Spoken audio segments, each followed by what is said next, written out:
Welcome, I'm Hannah and this is In the Lab with Grain Millers. Today I'm going to be making these oatmeal breakfast bars. All right, let's get started. So first I'm going to be adding the different wets here. I have brown sugar, some oat milk, some melted coconut oil, honey, 2 eggs, and then a little bit of vanilla. So first I'm going to be adding the brown sugar. All right, and then the next thing I'm going to add is some honey. Then the next thing I'm going to add is some melted coconut oil. And then next I'm going to add some oat milk. You can add whatever milk you want to, but I'm going to be using oat milk. Next I'm going to be adding some vanilla.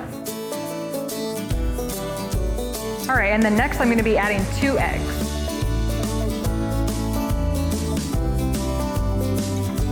All right, so now that we have everything in the bowl, I'm going to go ahead and mix the wet ingredients together.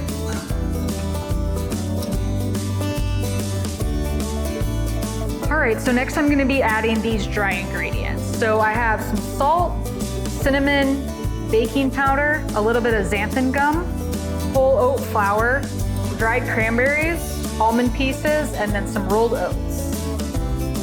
So first I'm going to add this whole oat flour. This is a great source of whole grains. And then next I'm going to add some salt. All right, and then next I'm going to add some cinnamon. And then the next thing I'm going to add is some baking powder. And then next I'm adding a little bit of xanthan gum. And this is just to help bind everything together since I'm using whole oat flour and rolled oats. All right, and so for these, you can kind of choose any kind of inclusions that you want, but I want to do some dried cranberries and some roasted almond pieces.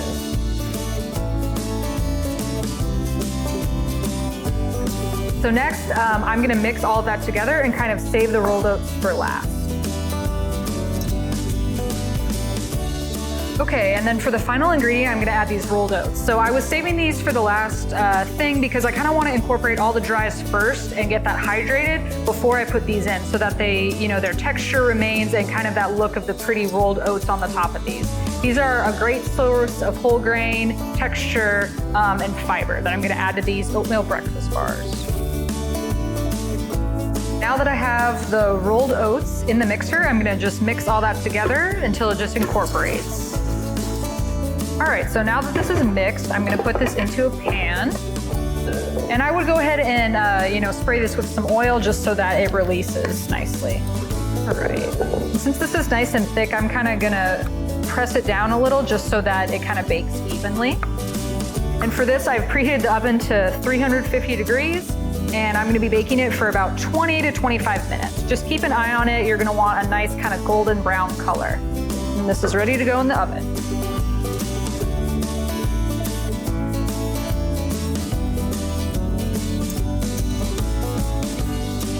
All right, so I got these out of the oven after 20 minutes at 350, and you can see they have this great golden brown color. So I'm going to just cut into these. So you can see they have this great soft texture to them. You can see all the different oats and cranberries and inclusions we have in here. And they just are really nice and soft and break apart nicely and just make a great quick on-the-go breakfast that you can have throughout the week. This probably makes about 8 to 10 servings depending on how big of a piece you want. All right, so just to recap, the different oat ingredients that I had in these oatmeal breakfast bars was this whole oat flour, which is a great source of whole grain. It's a great way to get, a flour in here when you're trying to have a gluten-free recipe. And then I use these rolled oats. This gives more whole grain and that really great texture and bite that oats give us. Hope you guys enjoyed this oatmeal breakfast bar recipe. I'm Hannah with Grain Millers in the Lab. To learn about the functionality of Grain Millers ingredients, visit grainmillers.com. Our technical sales team can help identify the right product for your formulation. We can't wait to hear from you.